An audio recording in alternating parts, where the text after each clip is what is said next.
وقال الله تعالى في كلام المزيد والفرقان الحميد قل إن كنتم تحبون الله فاتبعوني يحببكم الله ويغفر لكم ذنوبكم والله غفور رحيم। উপস্থিত আমার আব্বা জানেরা, আমার নওজোয়ান তরুণেরা, যুবকেরা, ছোট ছোট বাচ্চারা, উলামা হযরত, হাফেজে কোরআন, ইমাম সাহেব গণেরা, দূর দূরান্তে অবস্থিত আমাদের সকলের মা ও বোনেরা, প্রতি বছর না এবছরও আপনাদের গবিলা গ্রামে মহান প্রতি বছর মরহুম আল্লামা বড় মৌলানা ও ছোট হুজুর পীর কেবলা রহমাতুল্লাহ আলাইহি স্মরণে স্মৃতি সভা ইসালে সওয়াব গবিলা ফুটবল ক্লাব ময়দান 57তম ধরে 58তম ধরে মাহফিল হচ্ছে আলহামদুলিল্লাহ। আমি কয়েক বছর এসেছি, বছরও আল্লাহ নিয়ে এসেছেন। সংক্ষেপ সময় একটা কথা, পক্ষে লোক থাকবে, বিপক্ষেও লোক থাকবে। আমার আল্লাহ তামাম কায়নাতের একমাত্র স্রষ্টা, তাই তো নাকি? না আর কেউ আছে মালিক? একটু বলুন। একজনই রব, একজনই স্রষ্টা। লিল্লাহি মা ফিস সামাওয়াতি ওয়া মা ফিল আরদ। জমিন, আসমান এবং এর মধ্যে যা কিছু আছে সব কিছুর সৃষ্টি মালিক, স্রষ্টা একজন। তিনি কে? শাহাদত আঙুলটা তুলে জবান খুলে সাক্ষী দেন, তিনি কে? আর উচ্চ আওয়াজে বলুন আল্লাহ। সেই রব্বুল আলামিনের পক্ষেও লোক আছে, বিরুদ্ধও আছে, আছে না? তাহলে আমাদের দায়িত্ব আল্লাহ রাসূলকে ইত্তেবা করা, অনুসরণ করা, নবীর হায় হ্যাঁ বলা, নবীর নায়ে না বলা। আর নবী বলছে প্রকৃত আমার প্রেমিক তারা, আমাকে প্রকৃত ভালোবাসলো তারা যারা আমার সুন্নাতকে অনুসরণ করলো, আমার সুন্নাহকে মানলো।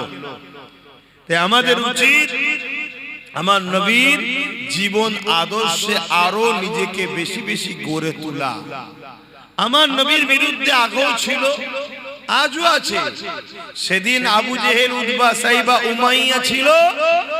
তারা এমন করে আমার রাসূলের সাহাবাদেরকে বলতো মুহাম্মদ রাসূলের নাম লিয়া বন্ধ করো। আর আজকে আমার দেশেও সে আবু জেহেল, উতবা, সাইবাদের উত্তরসূরি আছে যারা বলছে মুহাম্মদ রাসূলের নাম লিখা বন্ধ করো। ধারাবাহিকতা চলছে, চলবে। কিন্তু আমার নবীকে যদি আমরা প্রকৃত ভালোবাসি, তাহলে ব্যানারে যেমন লিখছেন এটা একটা ভালোবাসার বহিঃপ্রকাশ, কিন্তু এর থেকেও বড় উত্তম কাজ হলো রাসূলের সুন্নাতে জীবন গড়া, নবীর মিশনের উপরে নিজেকে রাখা। নবীর মিশন কি ছিল? একত্ববাদ, রব ছাড়া কারো কাছে মাথা নত নয়, আল্লাহ ছাড়া কারো কাছে চাওয়া নয়, আল্লাহ ছাড়া কাউকে সেজদা নয়। নবীর মিশন কি ছিল? অন্যায়কে মিটিয়ে ন্যায়কে প্রতিষ্ঠিত করা। জোরে বলুন সুবহানাল্লাহ। জমিনকে নেশা মুক্ত করা, জমিনকে দুর্নীতি মুক্ত করা, জমিনকে সুদ মুক্ত করা, জমিনকে ঘুষ মুক্ত করা, জমিনকে নেশা মুক্ত করা, জমিনকে রেপ মুক্ত করা, জমিনের এতিমের অধিকার দেওয়া, জমিনের বিধবার মর্যাদা দেওয়া, জমিনের গরিবের মুখে হাসি ফোটানো, জমিনের ক্ষুধার্তকে খানা খাওয়ানো, মা বাপকে সেবা করা, নারীর অধিকার দেওয়া। এগুলোই তোমার নবীর জিন্দেগির মিশন। সন্ত্রাসকে মিটিয়ে দেওয়া, জুলুমকে খতম করা, দাঙ্গাকে বন্ধ করা, অত্যাচার শাসকদের বিরুদ্ধে রুখে দাঁড়ানো, এটাই তো রাসূলের মিশন। কথা বলছেন না? আপনারা তো অনেক শুনেছেন, আবু জেহেলের কথা শুনেছেন। তো তাহলে এটাই তো রাসূল পাক সাল্লাল্লাহু আলাইহি ওয়াসাল্লামের মিশন। এখনো তো বড় বড় সুন্নত দস্তরখান বিছিয়ে খানা খাওয়ার সময় মনে থাকে আলহামদুলিল্লাহ, ভালো কথা, ওটাও সুন্নত। কিন্তু এতিম, বিধবা, অসহায়, গরিবের হক দিবার ব্যবস্থা করে তোলা, এমন সমাজ গড়া, এটা তো আমার নবীর বড় সুন্নাত। জোরে বলুন সুবহানাল্লাহ। আল্লাহ নবী সাহাবারা আমার নবী পাকের কাতারে দাঁড়িয়ে এই জমিন থেকে অন্যায়কে মিটাবার জন্যে, ন্যায়কে প্রতিষ্ঠিত করার জন্যে, মিথ্যাকে মিটাবার জন্যে, সত্যকে প্রতিষ্ঠিত করার জন্যে, জালিমকে মিটাবার জন্যে, মুসলিমদের মুখে হাসি ফুটাবার জন্যে, এতিমদের অধিকার দিবার জন্যে, খোদার্তদের অধিকার খানা দিবার জন্যে এই জমিনের উপরে আমার নবী সাহাবারা নবী পাকের পিছনে দাঁড়িয়ে জালিমদের বিরুদ্ধে লড়াই করেছে, জালিমদের বিরুদ্ধে কথা বলেছে। এই কথা বলতে গিয়ে জালিমরা আমার নবী সাহাবাদের উপরে কত অত্যাচার করেছে ইতিহাস জানিয়ে দেয়। ইসলামের প্রথম যুগেতে, প্রথম সময়েতে সাহাবা হুজুরকে জোর করে শুইয়ে দিয়ে, গরম বালির উপরে শুইয়ে দিয়ে সাহাবাদের বুকের উপরে ভারী পাথর চাপিয়ে দিয়েছে। চাপিয়ে দিয়ে বলতে লেগেছে, মোহাম্মদ রসুলকে ছেড়ে দে, তার আদর্শকে ছেড়ে দে, তার রাস্তাকে ছেড়ে দে, তার মিশনকে ছেড়ে দে। আমার নবীর সাহাবারা এই কঠিন পরীক্ষায় এই গরম বালির উপরে শুয়ে বুকে ভারী পাথর চাপিয়ে দিয়েছে, নিশ্চয় নিতে পারেনি। তথাপিও সাহাবারা ওই অবস্থা তো বলেছে, হে জালিমরা, তোরা যতই জুলুম করিস না কেন, মুহাম্মদ আরবীর গোলাম যারা হয় তারা মুহাম্মদ আরবীর জন্যে জান মাল সব দেওয়ার প্রস্তুত নিয়ে নিয়েছে। এই অবস্থাতে অনেক সাহাবারা শহীদ হয়ে গেছে, অনেক সাহাবারা ইন্তেকাল শহীদ হয়ে গেছে। আবার অনেক সাহাবারা এমন করে কঠিন কষ্ট স্বীকার করার পরও আল্লাহ তাদের ঈমান আমল হিফাজত করে বিজয় গাজী বানিয়ে দিয়েছে।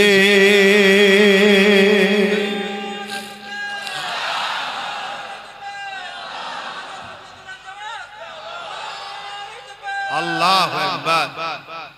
তাহলে আমরা যদি প্রকৃত নবীর প্রেমিক হই, আমাদেরকে এই মিশনের উপর থাকতে হবে। আমার নবীর নাম লিখাতে উত্তরপ্রদেশের কানপুরের জালিম হুকুমাতদের কষ্ট হলো কেন? কারণটা তো বুঝতে হবে। কারণ এটাই, মুহাম্মদ সাল্লাল্লাহু আলাইহি ওয়াসাল্লাম এমন একটা নাম, যে নাম ইনসাফের, যে নাম ইনসানিয়াতের, যে নাম মানবতা, যে নাম অন্যায় মিটানো, যে নাম সন্ত্রাসকে মিটিয়ে সমাজে ন্যায় প্রতিষ্ঠিত করা, যে নাম গরিবদের অধিকার দেওয়া, যে নাম ক্ষুধার্ত মানুষকে খানা খাওয়ানো ব্যক্তির নাম। সেই নাম যদি থাকে, আমরা যে সন্ত্রাসের জুলুমের সমাজ ব্যবস্থা করছি, আতঙ্কের সমাজ ব্যবস্থা করছি, এই মুহাম্মদ রসুলের নাম যদি না মুছা যায়, তাহলে মুহাম্মাদের দিকে যদি মানুষ চলে যায়, মুহাম্মদ সাল্লাল্লাহু আলাইহি ওয়াসাল্লামের সুন্নতে মানুষ যদি জেগে যায়, তাহলে সেদিন যেমন সেদিন যেমন আবু জেল, উতবা, সাইবার সন্ত্রাসী রাজত্ব শেষ হয়েছে, আমাদেরও সমাজ মিটে যাবে। এটাই তো ভয়, অন্য তো কিছু নয়। এটাই তো ভয়। আর এই ভয়ের জন্যই তো আজ মুসলিম সমাজের যুবককে ঘুম পড়িয়ে রাখা হয়েছে, নেশা দিয়ে, নারী দিয়ে, লোভ দিয়ে, মদ দিয়ে, শিক্ষাকে কেড়ে নিয়ে বড় প্ল্যান মাফিক আমাদেরকে খারাপ করা হয়েছে। কেন? যাতে আমরা জেগে না থাকি। আমরা যদি জেগে যাই, তাহলে এই সমাজে আচ্ছা আচ্ছা ফেরাউনের ঘুম হারাম হয়ে যাবে। শুনছো তো আমার ভাইয়েরা? আর আমরা যখন উলামারা তোমাদেরকে ডাকি, আসো, তখন তারা তোমাদেরকে চেষ্টা করে আমাদের থেকে দূরে রাখা। আর এই দূরে রাখার জন্য তারাও কোনোভাবে যখন পারে না, তারা একটা 2 নম্বর উলামা টিম তৈরি করে। তারা তোমাদেরকে শুধু পুঁথিগত শিক্ষা দেবে, এমন শিক্ষা দেবে না যাতে তোমাদের চোখ ফুটে যায়, অন্যায় দেখলে না রুখে দাও। মনে রেখে দিও দুটো হক, একটা আল্লাহর, একটা বান্দার। হকুল্লাহ আর হকুন নাস, মানুষের হক, আল্লাহর হক। আল্লাহর হকে যদি কেউ ভুল করে ফেলে, আল্লাহর হক যদি কেউ ছেড়ে দেয়, আল্লাহর হক যদি ঠিকভাবে করতে নাও পারে, আমার আল্লাহ বলছে আমার কাছে কাঁদ, তওবা কর, আমি গফুর ও গফফার মাফ করে দেবো। জোরে বলুন সুবহানাল্লাহ। কিন্তু বান্দার হক, হকুন নাস যদি মারিস, আমি আল্লাহ মাফ করব না। যার হক মেরেছিস সে যদি মাফ না করে, সে যদি মাফ না করে। আজ দুনিয়াদার উলামা শুধু হকুল্লাহটাই শোনাচ্ছে, হকুন নাসটা শোনাচ্ছে না। শুনছেন? এটা একটা পরিকল্পনা কাদের? যারা তোমাদেরকে ঘুম পড়িয়ে রাখে, তাদেরই তৈরি করা উলামাদের পরিকল্পনা। আর এই কথাগুলো আমি বলি আমার পিছনে যত সমস্যা। কথা বুঝে আসছে তো যুবকদের? আমার ভাইগুলো শুনছো তো নাকি? এটাই হলো সমস্যা। একটা মানুষ নামাজ পড়ছে আলহামদুলিল্লাহ, ভালো কথা। একটা মানুষ রোজা রেখেছে আলহামদুলিল্লাহ, ভালো কথা। একটা মানুষ হজ করেছে আলহামদুলিল্লাহ, ভালো কথা। এ যুবকেরা, তরুণেরা, অথচ বোনের হক মেরে নিয়েছে। মনে রাখবেন কিয়ামতের দিনে ও নামাজ পড়ার পরও, রোজা রাখার পরও, হজ করার পরও ও নাজাত পাবে না। কেন? হকুন নাস করেছে। ওর বোন যদি ওকে ক্ষমা না করে, আল্লাহ ওকে মাফ করবে না। অপরদিকে আরেকটা বান্দা বোনের হক দিয়েছে, পাড়া প্রতিবেশীর হক দিয়েছে, মানুষের হক আদায় করে দিয়েছে। কারো সঙ্গে জুলুম করে না, কারো সঙ্গে মিথ্যাচার করে না, কারো সঙ্গে গালিগালাজ করে না, কাউকে আঘাত দিয়ে কথা বলে না। অর্থাৎ হকুন নাসের দিক দিয়ে সে কারো দিলে আঘাত দেয়নি। অপরদিকে সে নামাজ পড়েছে, রোজা রেখেছে, বা নামাজ কাজা হয়ে গেছে, রোজা কাজা হয়ে গেছে, হজ আদায় করতে পারেনি। এ যুবকেরা, এই যুবকটা যদি আল্লাহ পাকের কাছে ক্ষমা চায়, আমার আল্লাহ বলেছেন আমি গফুর ও গফফার, তোরা তওবা কর। আমি আল্লাহ আমার হক যখন তুই আদায় করতে পারিস নি, আমি আল্লাহ তোকে মাফ ক্ষমা করে দেব।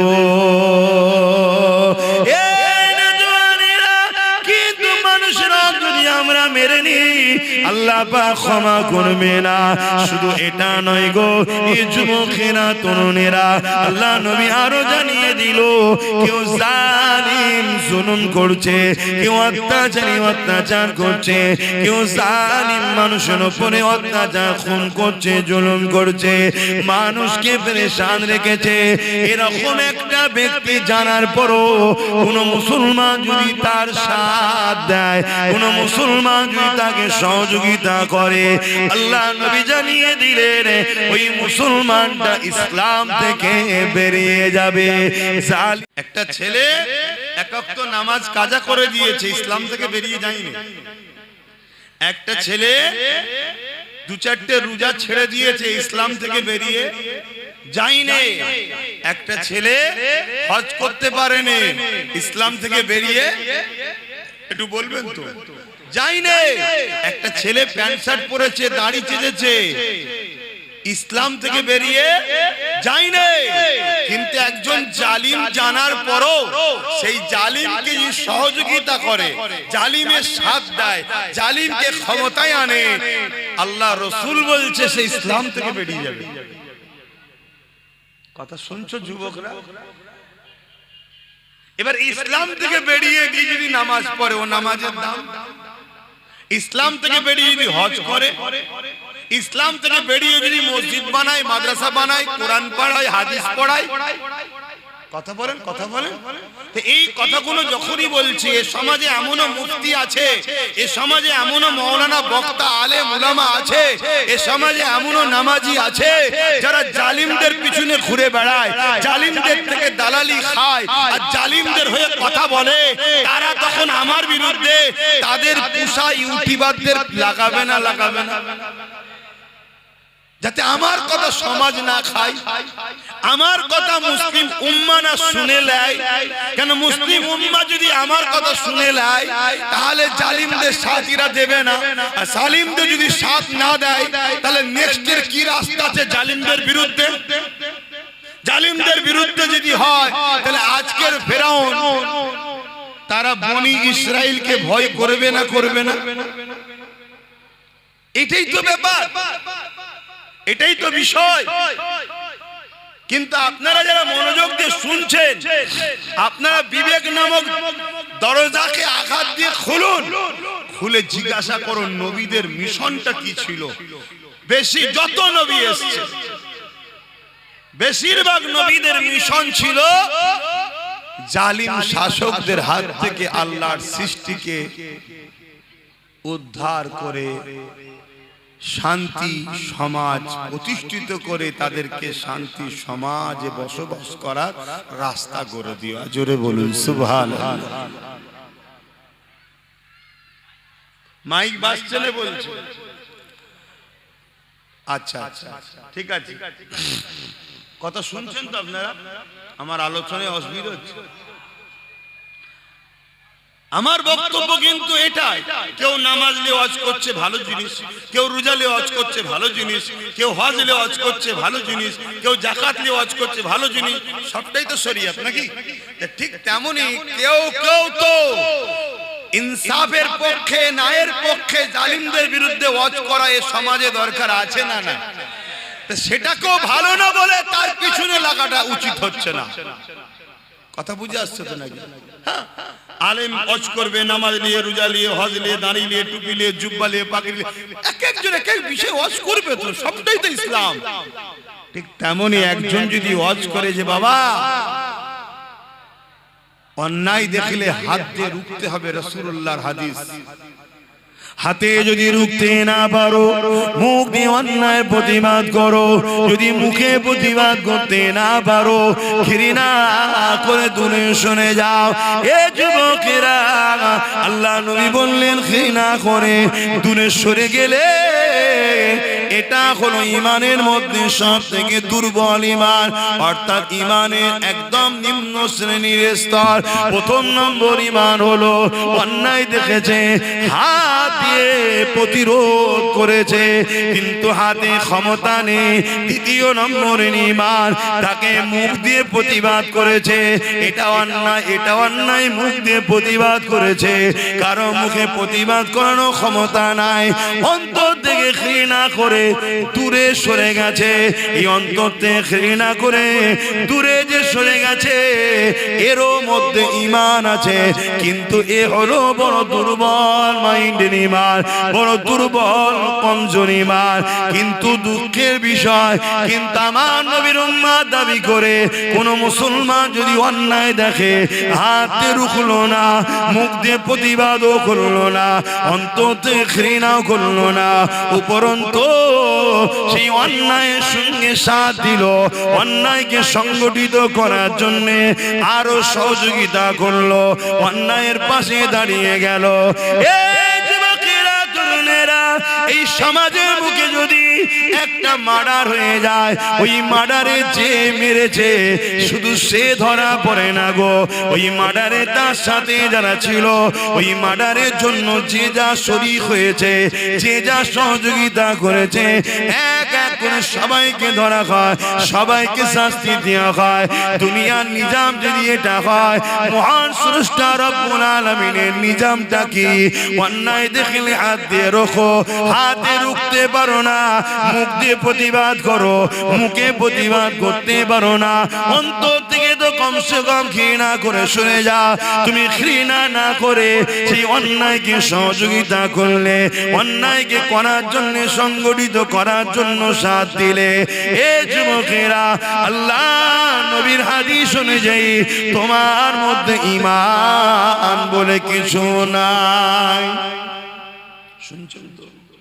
ঈমান নাই। কেউ যদি কোনো গরিবের ঘর ভাঙে আর তুমি যদি তার হাত দিয়ে না রোখো, তাহলে তোমাকে মুখ দিয়ে প্রতিবাদ করতে হবে। মুখ যদি প্রতিবাদ করতে না পারো, অন্তর থেকে যারাই অন্যায় করছে ঘৃণা করে দূরে সরে যাও। তা না করে যদি তুমি সেই গরিবের ঘর ভাঙাচ্ছে যারা, তাদের সঙ্গে তোমরা যদি সাথ দাও, রাসূলুল্লাহর হাদিস অনুযায়ী তোমার মধ্যে ঈমান থাকতে পারে না। এখানে একটা গরিবের ঘর ভাঙলে যদি তার সহযোগিতা হয়, তুমি ইসলাম থেকে যদি বেরিয়ে যাও, ঈমান যদি না থাকতে পারে, তাহলে মনে রেখে দিও, যদি কেউ আমার আল্লাহর মসজিদকে ভাঙতে চায় আর তুমি হাত দিয়ে রুখলে না, মুখ দিয়ে প্রতিবাদও করলে না, অন্তর দিয়ে ঘৃণা করলে না তাদেরকে, উপরন্তু তাদেরকে সাপোর্ট করে আরো শক্তিশালী করলে যাতে করে তারা মসজিদকে ভাঙতে পারে। এই যুবকেরা আল্লাহর ঘরকে যারা মিটাতে চায়, তারা তো অবশ্যই বেঈমান, জাহান্নামের কুকুর তারা হবেই হবে। তার সঙ্গে যারা সাথ দেবে, আল মারউ মা মান হাব্বা, দুনিয়ায় যে যার সঙ্গে থাকবে পরকালে তার সাথে থাকবে। এই যুবকেরা এইরকম একটা উদ্দেশ্য করে এই সমাজে একটা ওয়াজ করেছিল, ওই ওয়াজটাকে এখন কাটিং করে খুব ছড়াচ্ছে সমাজে। ছড়াচ্ছে না ছড়াই না? একটু হ্যাকি না বলবেন? আপনারাও কি বেজার হচ্ছেন নাকি আমার উপর? যদি হন সেটাও খুলে বলুন। মনের মধ্যে রেখে দিলে আমি বা বুঝবো কি করে যে আমি ভুল রাস্তায় আছি? খুলে তো বলতে হবে যে আব্বাস সিদ্দিকী ভুল রাস্তায় আছে কি। তবে এত উলামা রয়েছে, তেনাদের তো উচিত আমাকে ভুল রাস্তায় আছে ধরিয়ে দেওয়া, যে আপনি ভুল করছেন, আপনি ভুল করছেন। কেউ যদি আপনাকে 500 টাকা দিয়ে আপনার কোরআনের বিরুদ্ধে কথা বলে, ওটা জায়েজ।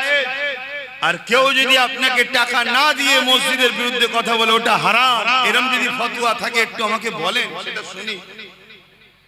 কথা বুঝছেন? বুঝছেন না নাকি? বুঝছেন? এরকম কিছু ফতোয়া আছে নাকি? কেউ যদি আপনাকে 1000 টাকা করে মাসে দেয়, আর সে যদি বলে যে মাদ্রাসার মিড ডে মিলের খাবার কুকুরের বাচ্চাকে খাওয়াবো, তাও ভালো, মাদ্রাসার বাচ্চাদেরকে খাওয়াবো নি, এ কথা বলা জায়েজ কেন? 1000 টাকা দেয়। আর অন্য কেউ যদি বলে 1000 টাকা দেয়নি বলে যদি বলে রাস্তায় চলতে গিয়ে কুকুরের বাচ্চা গাড়ির তলায় এসে গেলে কি করব, সেটা নাজায়েজ, এরকম ফতোয়া আছে নাকি? দুজনেই তো কুকুরের বাচ্চা বলে দিল। একজন বলল যে রাস্তায় চলতে গিয়ে গাড়ির তলায় যদি কুকুরের বাচ্চা এসে যায় কি করব। মনে পড়ছে কথাটা? কে বলেছিল মনে পড়ছে? আর আরেকজন কি বলছে যে মিড ডে মিলের খাবার রাস্তার পথচারী কুকুরের বাচ্চাকে দেবো, তো মাদ্রাসার বাচ্চাদের দেবো না। তাহলে মাদ্রাসার বাচ্চা কি পথচারী কুকুরের বাচ্চার থেকেও খারাপ? তাহলে আমাদেরকে যারা কুকুরের বাচ্চার থেকে খারাপ ভাবে আর তাদের পিছনে যদি আমরা ঘুরে বেড়াই, তাহলে আমাদের জন্য বিপদ আসবে না? আসবে না? যেসব ভাইয়েরা আমার অজগুলোকে কেটে কেটে মিথ্যাচার করছো, এই সত্য খবরটা তোমরা জাতির কাছে কই দিচ্ছ না তো?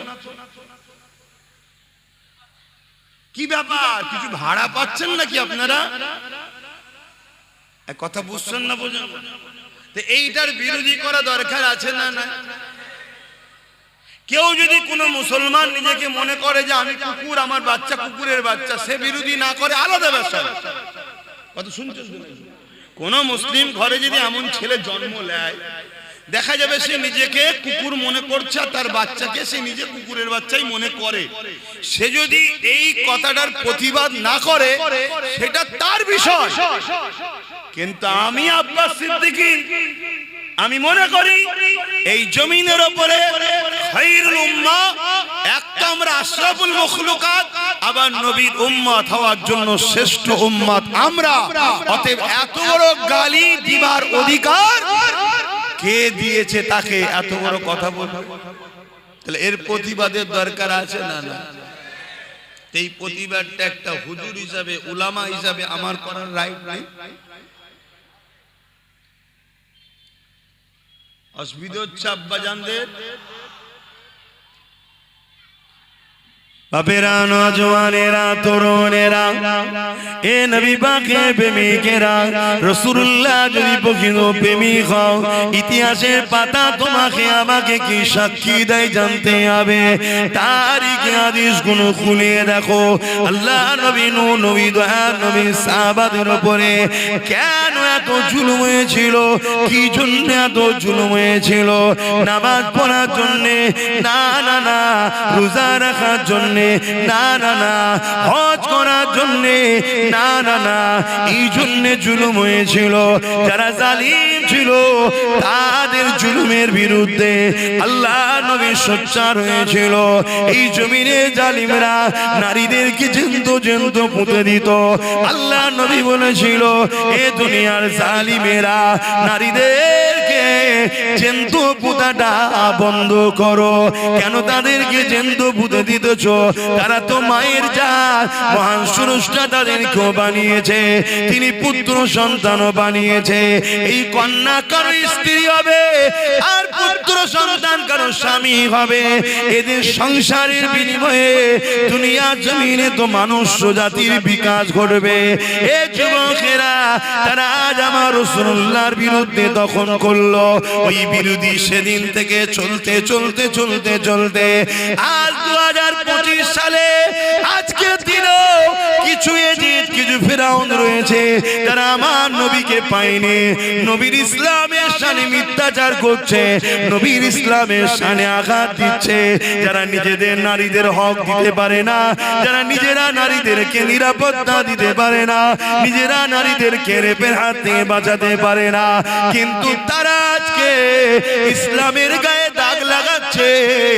ইসলামে নাকি রেপ করাটা কোনো খারাপ কাজ নয়। বলুন নাউযুবিল্লাহ। এ কথা আপনারা শুনেছেন না শোনেননি? কে বলেছে?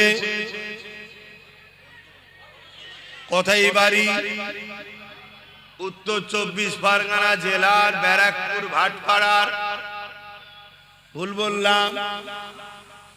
এর বিরুদ্ধে কোনো আন্দোলন হয়েছে? এর বিরুদ্ধে কেস হয়েছে? কে অ্যারেস্ট করেছে? কেন অ্যারেস্ট করবে? যাদের হাতে ক্ষমতা তাদেরও দিলের ধারণা ইসলাম মিটাও। এ প্রকাশ্য দুশ্মন, এ বন্ধু সেজে দুশ্মন। শুনছেন তো নাকি? আর পাওয়ার তো আমরা দিয়ে রেখেছি জালিমদের হাতে। কথাটা কি কষ্ট হলো? আমার ইসলামে কি রেপ করা পাপ না? রেপের শাস্তি নেই? কি শাস্তি? গলা বন্ধ পুঁতে দিয়ে পাথর মারতে মারতে মেরে ফেলে, এক কথা মৃত্যুদণ্ড। যারা এ কথা বলছে তারা রেপের শাস্তি দেয়। এখন সে বর্তমান বিজেপিতে আছে, আগে ছিল টিএমসিতে, কালকে কোথায় থাকবে বোঝা মুশকিল। বর্তমানটা ধরেই বলছি, মণিপুরে উলঙ্গ নারীদেরকে নিয়ে ঘোরানো হচ্ছে, নারীদের ইজ্জত নষ্ট করা হচ্ছে। বিজেপি সরকার সেখানে নারীদের অধিকার দিতে, জোরে বলুন। উত্তরপ্রদেশে নারীদের উপরে অত্যাচার হচ্ছে না হয়নি? নারীদের অধিকার দিতে। তোরা জাহেল, নিজেরাই নারীদের অধিকার দিতে পারিসনি, তোরা আবার ইসলামের বিরুদ্ধে কলম চালাচ্ছিস কি করে? কোন শক্তিতে? ওদের হাতে রাজ পাওয়ার। গতকালকে আবার ঘোটালা করে পুরো তো একদম লাফ মেরে উঠে গেল। বুঝছেন তো নাকি? সব ওদের হাতে। এটা কথা বলবো, তোমরা তো সবাই অনেকে মনে করো রুখতে হবে, রুখতে হবে। আমিও বলছি রুখতে হবে, কিন্তু রুখতে গিয়ে নিজের ছেলে ক্ষুধার্ত সেটাকে খেয়াল নেই। রোকো, পাশাপাশি নিজের ছেলের কথাও তো ভাবো, যে আমি, আমার ছেলে কবে খাবে, এটা ভাবতে হবে না? রুকার পিছনে এই ছুটছে আর অন্যজন বসে বসে খেয়ে যাচ্ছে। কথা বুঝে আসছে? নির্বাচন কমিশনার বলছে বিহারে ভোট করেছে 66%, 66.67% ভোট পড়েছে। এই অসুবিধা হচ্ছে নাকি? না ভাবছেন আবার জলসাই কথা বলছে কেন? এখন জলসার রাজনীতি বলে আলাদা কিছু আছে নাকি? রাজনীতির লোকেরা জলসা করছে না, করে না? কথা বলছে না? তারা পার্টির মিটিং এ ডেকে ইসলামের বিরুদ্ধে কথা বলছে না, বলে না? তারা পার্টির মিটিং এ ডেকে বিভিন্ন ফতোয়াবাজি করছে না, করে না? তা তুই যখন রাজনীতির ব্যানারে ধর্মের বিরুদ্ধে হাত দিয়েছিস, তখন আমরা উলামারা আমাদের ডিউটি এখন ধর্মের ব্যানারে দাঁড়িয়ে তোদের কলিজাতে এবার হাত দিতে হবে। হ্যাঁ, ঠিক না বেঠে? কেন তোদের সাহস বেড়ে গেছে। তোরা মনে করেছিস মোল্লা মলি সাহেবরা রাজনীতিতে নেই, মুসলিম দলের কোন নেতৃত্ব দিবার কেউ নেই, মুসলমানদের হয়ে কথা বলার কেউ নেই, মুসলমানকে শুধু ভয় দেখিয়ে দেখিয়ে আমাদের কোলে তুলে রাখবো, আমরা যা খুশি তাই করব। না দিন সেদিন চলে গেছে। আজকের যুবকদের হৃদয়ে, আজকের নতুন প্রজন্মদের হৃদয়ে একটাই কথা, আমার ফারুকে আজমের রাজত্ব হবে ইনশাআল্লাহ। আবার ইনসাফ হবে, আবার ন্যায় হবে, আবার জাস্টিস হবে, আবার গরিবের অধিকার দেওয়া হবে। এর জন্য আমার নবীর উম্মতেরা আগামী দিন এতিম, অসহায়, গরিব, বিধবা, বঞ্চিত, শোষিত, লাঞ্ছিত মানুষের হয়ে এই যুব সমাজ তারা লড়ার জন্য তৈরি হয়েছে। ঠিক না বেঠি? হাত তুলে সাক্ষী দাও আল্লাহকে, লড়াই করতে রাজি, লড়াই করতে রাজি।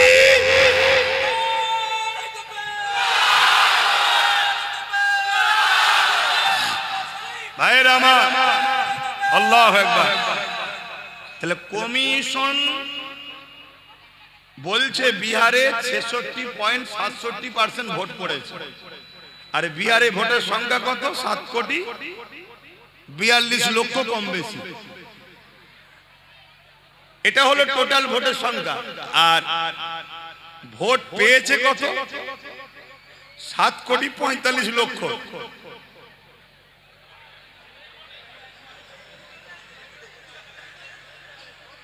100% ভোট পড়েনি, পড়েছে কত? 67% ভোট পড়েছে। তাহলে 1 কোটি থেকে 67 লক্ষ হয়। তাহলে 7 কোটি যদি হয়, 6 7 কে 42, মানে রাউন্ড ফিগারে বলছি 5 কোটি লোক ভোট দিয়েছে। আর ভোট পেয়েছে কত? 7,45,00,000। মানে টোটাল ভোট হচ্ছে 7,42,00,000। 100% যদি ভোট পড়তো তাহলে 7,42,00,000 ভোটার ভোট পড়তো। সেই জায়গায় 67% ভোট পেয়েছে। তারপরও 1,42,00,000 থেকেও বেশি 7,45,00,000 ভোট পেয়েছে। যারা এরকম করে চুরি করে তাদেরকে তোমরা রুখবে কি করে? আমি কি বুঝাচ্ছি, বুঝছো? তাহলে রুখতে হবে, রোখো। রুকার পক্ষে 100 বার আমি সহমত। রুকার পক্ষে 100% সহমত।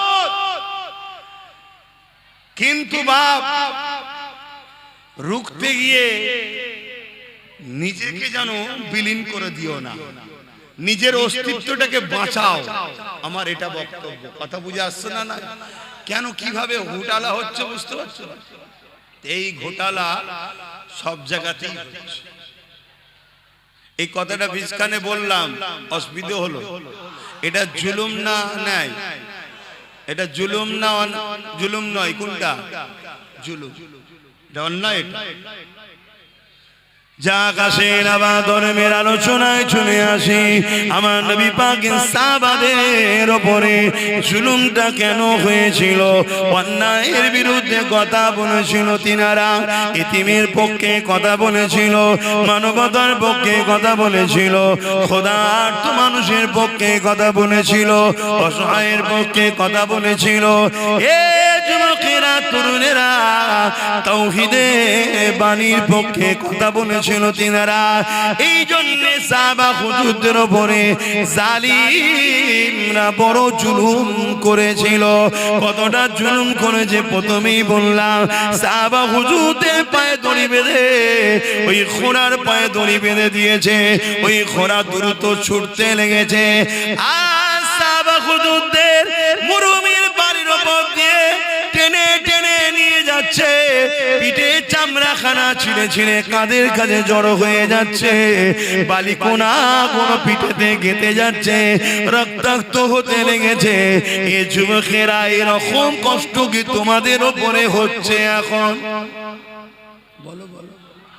কিন্তু আজ ঘুমাও, তোমার সন্তানদের উপরে এরকম জুলুম আসবে।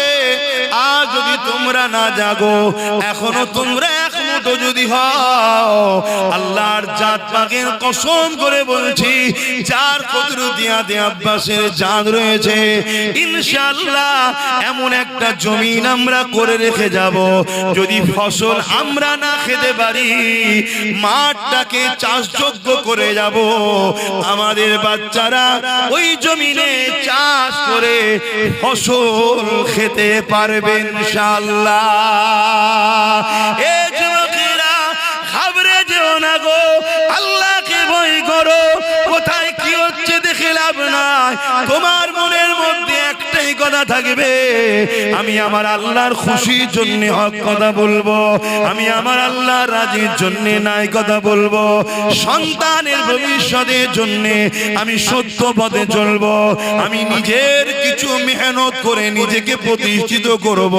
কেননা পরের দোকানের কর্মচারী করা, পরের অফিসে চাকরি করা যে কোনো দিন আমায় বার করে দেবে। আর যদিও আমি ওখানে চাকরি করি, ওই চাকরির মাইনে বাড়তে বাড়তে বাড়তে শেষ জীবন পর্যন্ত যদি 50,000 1 লাখ টাকাও হয়, কিন্তু আমার পরে ওই জায়গাতে আমার ছেলে কিন্তু আর চান্স নাও পেতে পারে। আর আমি মেহনত করে ছোট্ট যদি একটা গুমটিও করে দিয়ে যেতে পারি, আজ আমার পরে ওই জায়গাতে আমার ছেলে কিন্তু মালিক হয়ে বসবে। এ যুবকেরা, তরুণেরা, ছেলে যদি চেষ্টা করে এক দোকান থেকে 10টা দোকান বাড়াতে পারবে।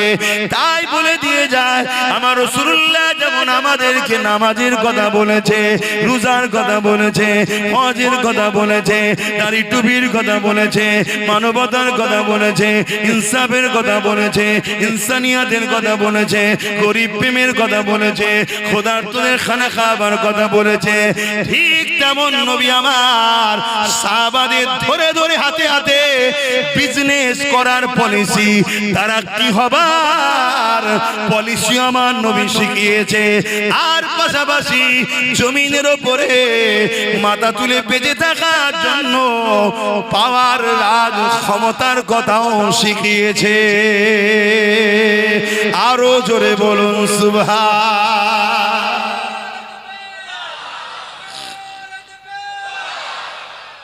আর আজকে নামাজটা নিলেন, মসজিদটা নিলেন, রোজাটা নিলেন, হজটা নিলেন, সবটা নিলেন, আর রাজনীতিটা ছেড়ে দিলেন।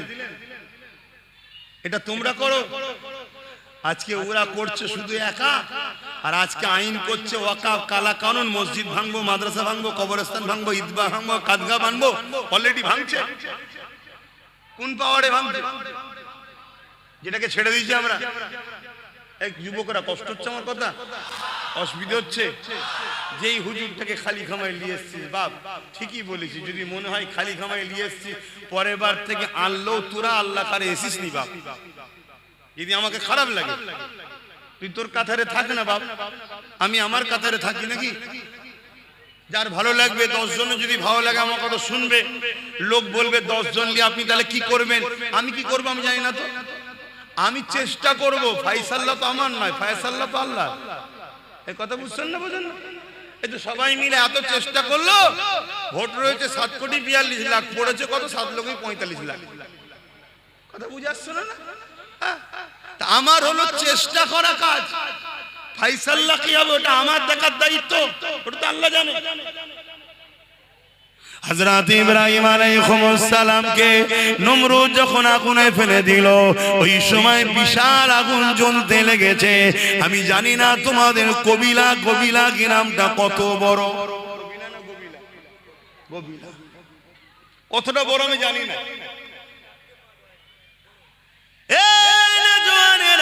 কিন্তু ইরাকের জমিনে, ব্যাবিলনে যান, গিয়ে দেখেন ইব্রাহিম নবীকে যে জায়গায় আগুন তৈরি করে বাদশা নমরুদ ফেলেছিল, কি জন্য ফেলেছিল? বাদশা জুলুমের বিরুদ্ধে ইব্রাহিম নবী ছিল, বাদশা শিরকি রাস্তায় ছিল, অন্যায় রাস্তায় মানুষকে ডাকতো, বাদশা কুফরি রাস্তায় মানুষকে জোর করে ডাকতো, বাদশা মানুষের উপরে জুলুম করত, বাদশা মানুষের উপরে অত্যাচার করত, মানুষকে দাসী বানিয়ে দিয়ে তার দাসত্ব মানুষকে করাতো। এই সময় ইব্রাহিম নবী জালিম নমরুদের বিরুদ্ধে যখন কথা বলতেছিল, ইব্রাহিম নবীকে অনেক দিক দিয়ে নমরুদ হত্যা করার চেষ্টা করেছে, কোন দিক দিয়ে যখন পারেনি, ইব্রাহিম নবীকে নমরুদ বিশাল আগুন তৈরি করে ওই আগুনের কুণ্ডুতে ইব্রাহিম নবীকে ফেলে দিয়েছে।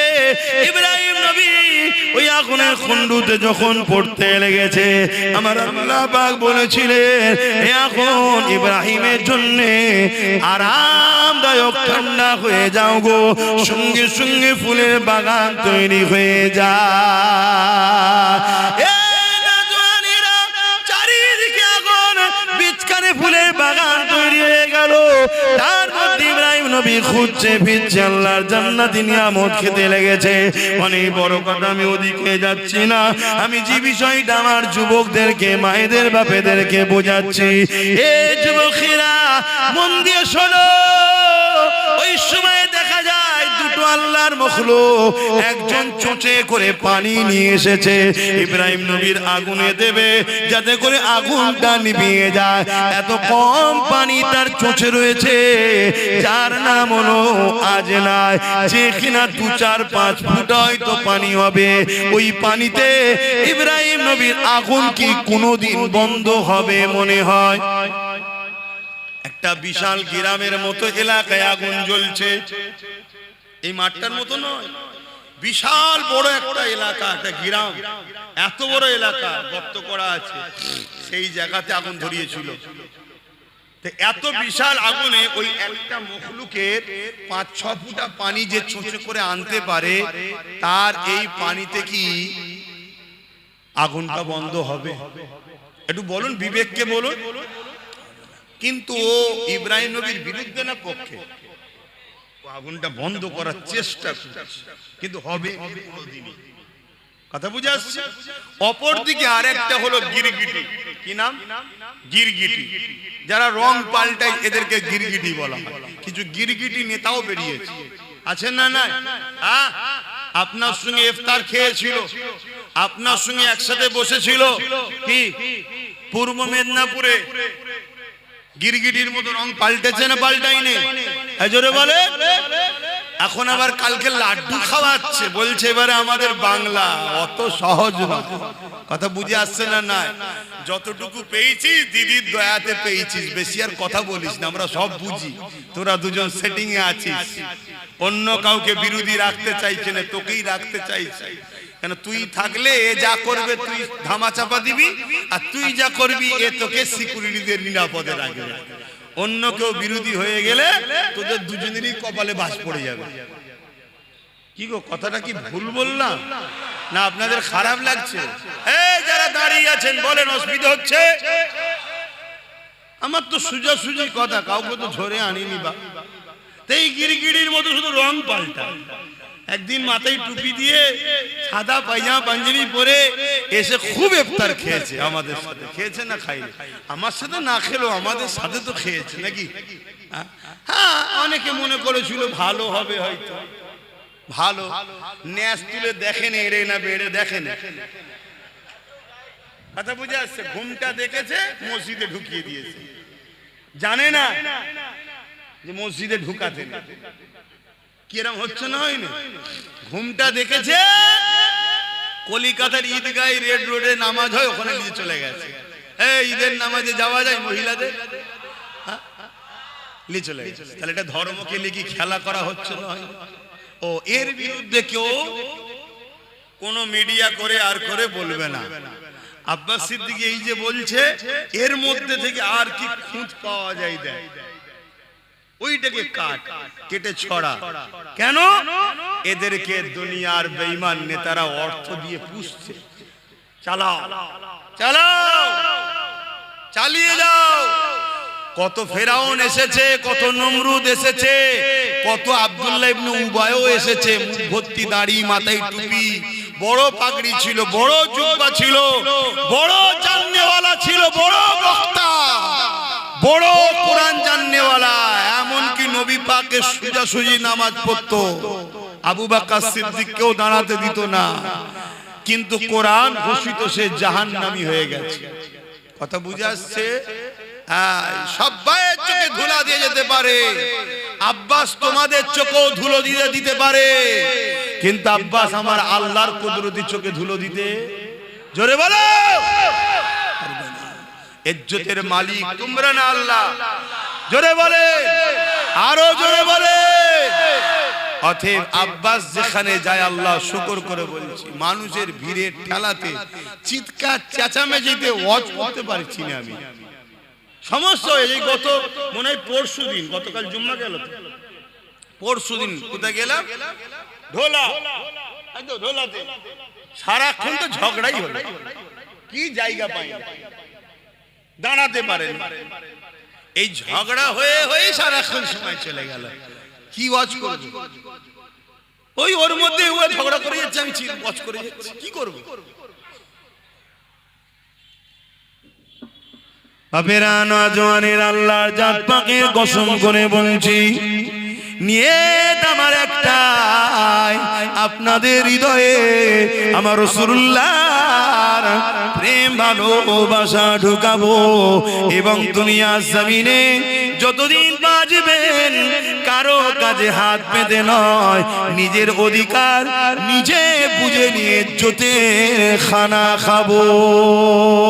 এই আশায় আপনাদেরকে বুঝাচ্ছি, নবীকে পিয়ার করো, নামাজ পড়ুন, রোজা রাখুন, হজ করুন, দান খয়রাত করুন, অপর দিকে জুন্নাইকে অন্যায়কে মিটান, জুলুমকে মিটান, রেপকে মিটান, সুদকে মিটান, ঘুষকে মিটান। এ যুবকেরা এখন মিটাতে গেলে যে পাওয়ার দরকার, ওই পাওয়ারটার নাম হলো রাজনীতি। ফু দিয়ে সুদ বন্ধ হয়নি, ফু দিয়ে ঘুষ বন্ধ হয়নি, এমন করে রেপ জেনা ব্যভিচারী বন্ধ করা যায় না।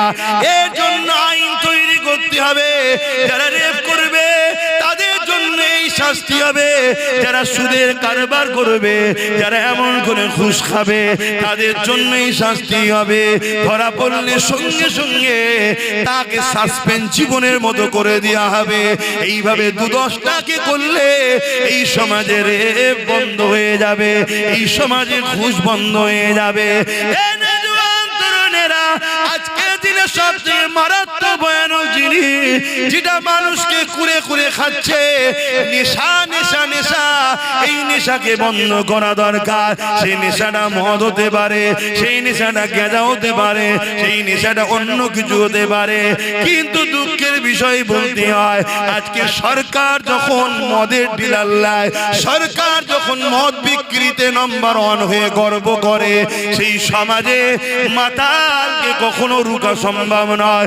এই মদের কারণে ক্রাইম হচ্ছে, এই মদের কারণে নারীরা ডিভোর্স হচ্ছে, এই মদের কারণে অ্যাক্সিডেন্ট হচ্ছে, এই মদের কারণেই আজ আমার তিলক তোমার বোনটা রেপ হয়ে গেল। এই মদের কারণে আজ তামান্নাকে বোম মেরে মেরে দেওয়া হলো। এই মদ এত খাতারনাক জিনিস, এই মদকে বন্ধ করা এটা আমাদের দায়িত্ব আছে না? না, এই মদকে বন্ধ করবেন কি করে? মুসলিম সমাজ যাতে মদে আসক্ত হয়, গভর্নমেন্ট কি করছে শোনেন, মুসলমান এলাকা দেখে দেখে মদের লাইসেন্স দিচ্ছে। ফুরফুরা শরীফে চলে যান, ঢুকার 4-5টা রাস্তা আছে, প্রতিটা রাস্তার ঢুকার মুখে মুখে মুখে মুখে একটা করে মদের দোকানের লাইসেন্স দিয়েছে, সেখানে মদের বিক্রি হচ্ছে।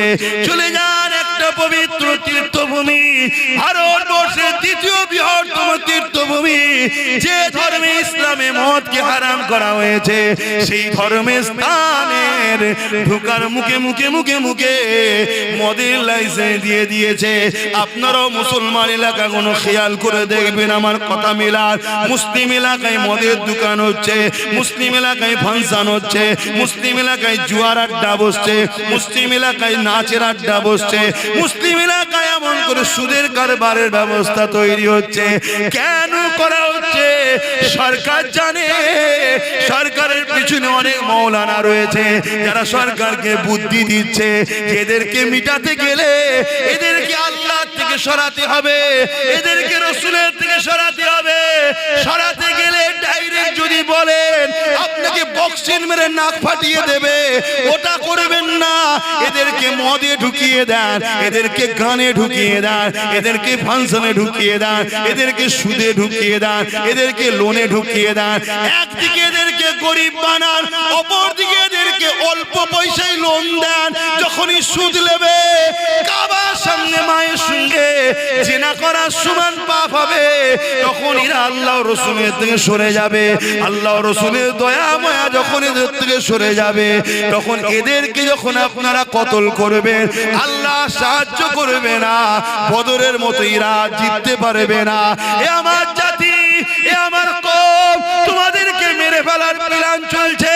তোমাদেরকে আল্লাহ রসুল থেকে প্রথম সরাবে, তারপরে তোমাদের ঈমানকে লুটবে, তারপরে তোমাদেরকে কতলেআম করবে। তোমাদের কোনো সাহায্যকারী তোমরা পাবে না। যতগুলো মুসলিম নেতা দেখছো এরা একটা কেউ কথা বলে না, এরা একটা কেউ জবান খোলে না। এরা শুধু যে হুজুর যে হুজুর যে হুজুর করে নিজের গদিটা টিকিয়ে রাখার জন্য। এই রকম একটা জায়গায় দাঁড়িয়ে আজ যখন দাদা পীরের চতুর্থ প্রজন্ম হয়ে আমি জানকে বাজি লাগিয়ে আজ যখন আমার সমাজকে জাগায়, আজ যখন আমার সমাজকে বুঝায়, আজ যখন সমাজকে ভাবাতে লেগেছি, ওরে আমার সমাজ রে, তোর সরকার তোকে আল্লাহ রসুলের থেকে সরাবার কি পরিকল্পনা করেছে দেখ। এক তো সরকারের কাজ নয় মসজিদ মন্দির করা, ট্যাক্সের পয়সায় দিঘাতে মন্দির করলো, যা তা ধর্ম যা পারছে করগে যা। আবার ওই মন্দিরের প্রসাদ রেশনের দ্বারা তোদেরকে খাইয়ে বেঈমান বানাবার প্ল্যান তোদের সরকার তৈরি করছে। এরা তোদেরকে মিটাতে চায়। তোদের অন্তরে ঈমান থাকলে, তোদের পেটে হালাল খাদ্য গেলে, আজকের এই ফেরাউনরা জানে এরা কখনো বিজয় লাভ করতে পারবে না। হতে পারে পুলিশ ওদের দিকে, হতে পারে মিলিটারি ওদের দিকে, হতে পারে সেনামন্ত্রী ওদের দিকে, কিন্তু আমাদের যদি ঈমান থাকে আল্লাহ সাহায্য যখন আসবে। এক মঈনুদ্দিন ভারতে কামিয়াবি হয়েছে। আরো জোরে বলুন সুবহানাল্লাহ।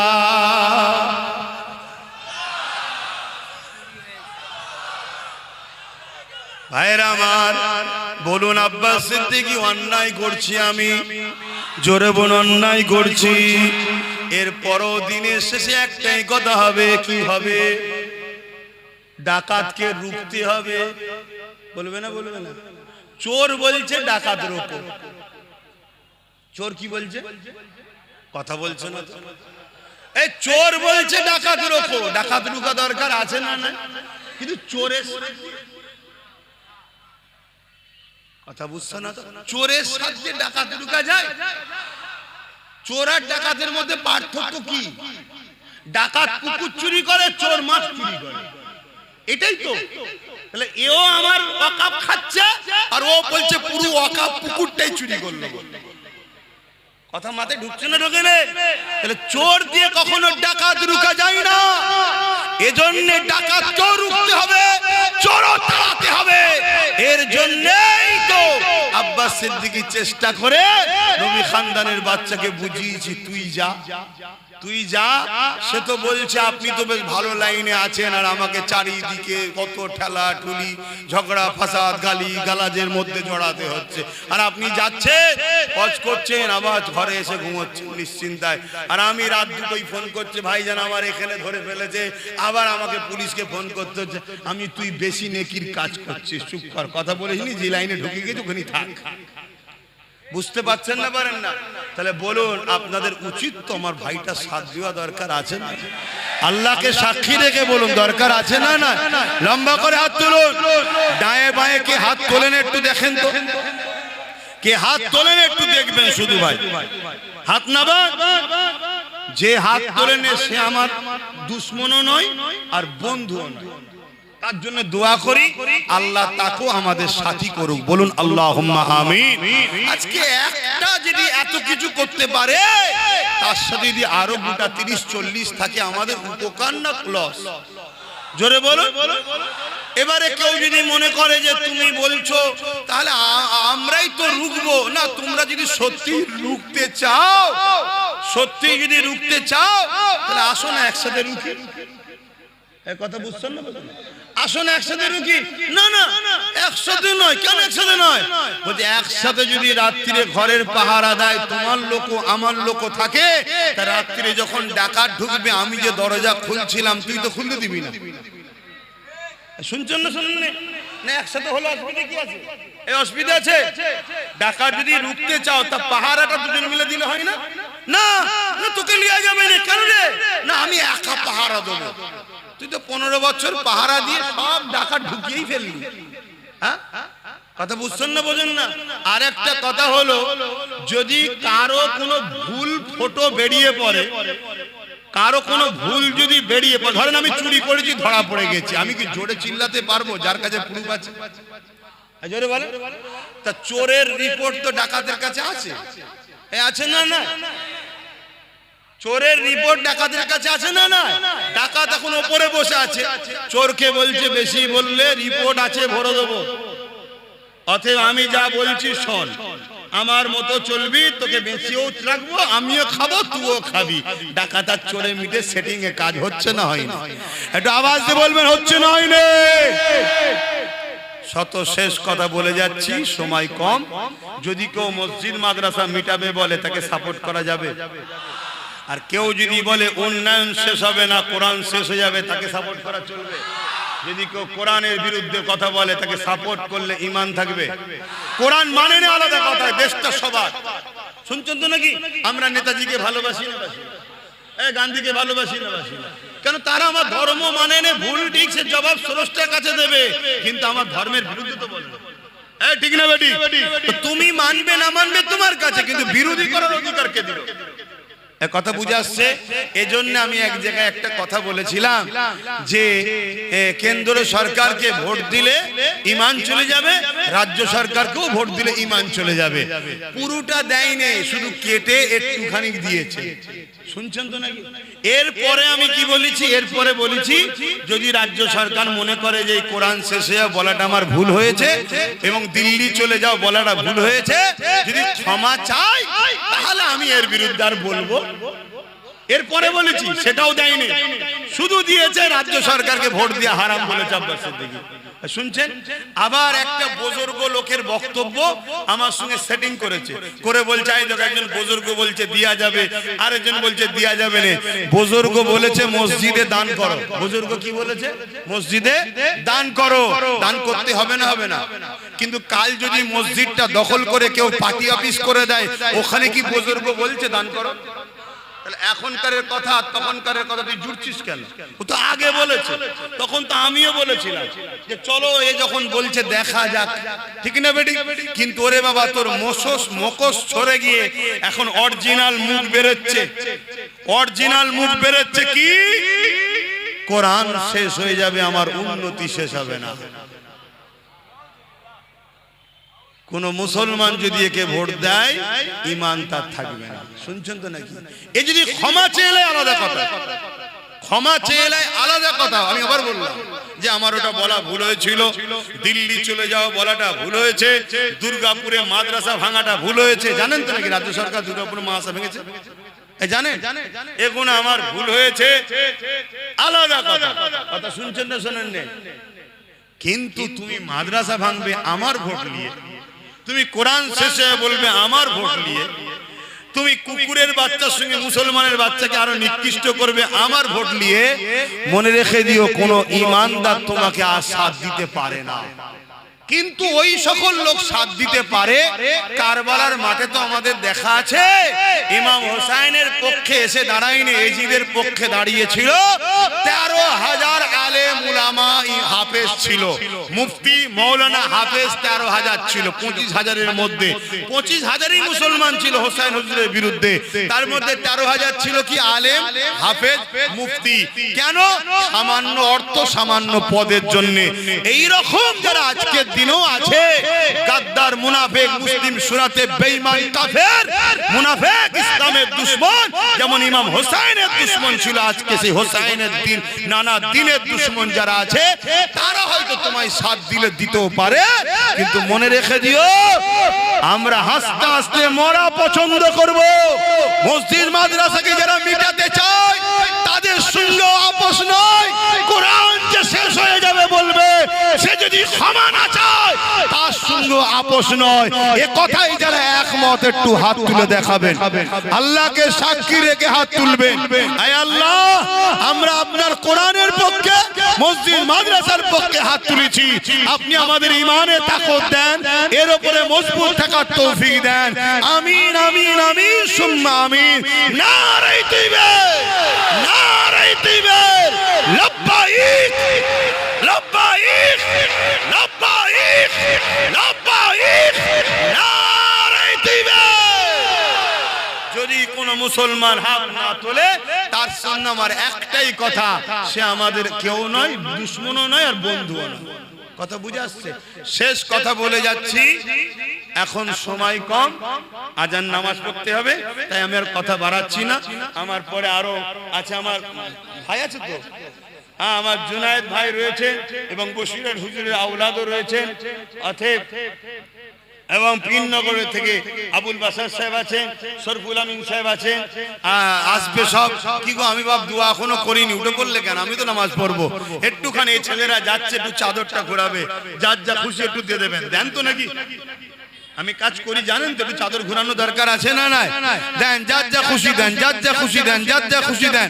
তাড়াতাড়ি যাও, বেশি ছেলে পিছন দিকে দাও, পিছন দিকে যাও, দোয়াটা নিয়ে যাবেন, কেউ সরে যাবেন না। যারা ভালোবাসেন হাত তুলেছিলেন সরে যাবেন না। এটা একটা পরীক্ষা, এটাও একটা পরীক্ষা। আজ বড় দুঃখ লাগছে ভাই। এ বলো, বাঁচাবার মালিক কে? বাঁচাবার মালিক কে? বাঁচাবার মালিক কে? তুমি আল্লাহর কোরআনের দুশমনের কোলে উঠছো ডাকাতের ভয়ে।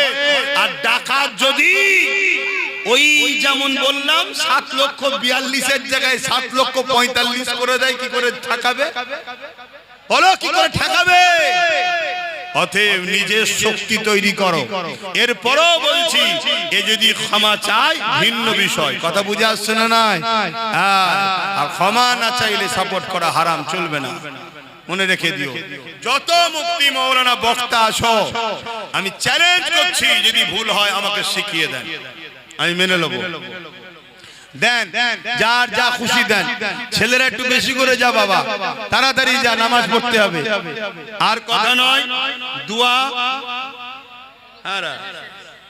49-এ, ও 30 হয়েছে, তাহলে আর কথা নয়। আমি একেবারে সংক্ষেপ করলাম, একটু যেচ্ছে দিয়ে দেন। আল্লাহুম্মা আমিন। আয় আল্লাহ, আয় আল্লাহ, আয় আল্লাহ, আমি আপনার দিনের জন্য দুটো কথা বলেছি। আল্লাহ, যদি আমার কথায় আপনি খুশি হয়ে যান, আল্লাহ আমার কথাকে আপনি কবুল করে নেন। আল্লাহ, আল্লাহ আমার এই ভাইগুলো জান মাল ঈমান ইজ্জত হিফাজত করেন। আয় আল্লাহ, এদেরকে মেরে ফেলার চক্রান্ত চলছে, আল্লাহ এদেরকে বিপদে ফেলার চক্রান্ত চলছে থেকে হিফাজত করেন। ছোট ছোট বাচ্চাগুলো নসিব বড় করেন। আল্লাহ, আমার কওমে জন্ম নিয়েছে, আমরা যদি এদের কথা না ভাবি, আল্লাহ এদের সঙ্গে বড় জুলুম করে যাব। হে আল্লাহ, এই কওমকে নিজের পায়ে দাঁড়াবার তৌফিক দেন। নামাজি মুত্তাকি হাজী গাজী বানান। দিদারে কাবা, দিদারে মদিনা শরীফ যাওয়ার তৌফিক দেন। যারা ভুল বুঝে ইদিক উদিক আছেন, আলেম ওলামা মুফতি মাওলানা সাধারণ মুসলিম মানুষ, সবাইকে এক হওয়ার তৌফিক দেন। আল্লাহ, হে আল্লাহ, হাবিবের খাতির রহমত করে দয়া করে দিনের মাহফিল মাহফিলে আল্লাহ এই মাহফিলকে আপনি কবুল করে নেন। আপনি বলেছেন রব্বানা আতিনা ফিদ দুনিয়া হাসানাত ওয়া ফিল আখিরাতি হাসানাত ওয়া কিনা আযাবান নার। দুনিয়ার ভালাইয়ের কথাও বলেছেন, ভালাই তো এমনি এমনি দেন না, ভালাইয়ের জন্য চেষ্টা করতে হয়। এই ভালাইয়ের রাস্তাও এদেরকে দেখালাম, আখিরাতের কল্যাণ, নবীর প্রেম, আদব, মর্যাদার রাস্তাও দেখিয়েছি। আল্লাহ এবং জাহান্নাম থেকে বাঁচার তৌফিক আপনি আমাদের দান করবেন। আমিন আমিন আমিন। বারহাক লা ইলাহা ইল্লাল্লাহু মুহাম্মাদুর রাসূলুল্লাহ সাল্লাল্লাহু আলাইহি ওয়াসাল্লাম। একটা ছোট্ট কথা, এই যে এসআইআর হচ্ছে না, এসআইআর, একটু চোখ কান খুলে রেখো। এটা কিন্তু খুব খতরনাক জিনিস, কিন্তু তা বলে ভয় খেয়ে আবার জানের ক্ষতি করে ফেলো না। আমি তো শুনছি এসআইআর এর নামে অন্য জিনিসও হচ্ছে নাকি, একটু জেগে থাকো। কথা বুঝে আসছে না? নাই, এর আগে আইআর হয়েছে, সেভাবে যদি হয় তাহলে ভয় খাবার কিছু নেই, কিন্তু ভেতরে ভেতরে যেটা কি ফাঁদ করছে আমাদের তো কেউ লোক নেই যে আমরা জানবো, ঠিক না বেটি? অতএব এইদিকে একটু সজাগ থেকো। মসজিদে চলো, মসজিদে এখানে নামাজ হবে, এখানে নামাজ করবেন তো? একটা মহাশয় নামাজ পড়েছেন, আপনি পড়বেন তো? এখানে কাতার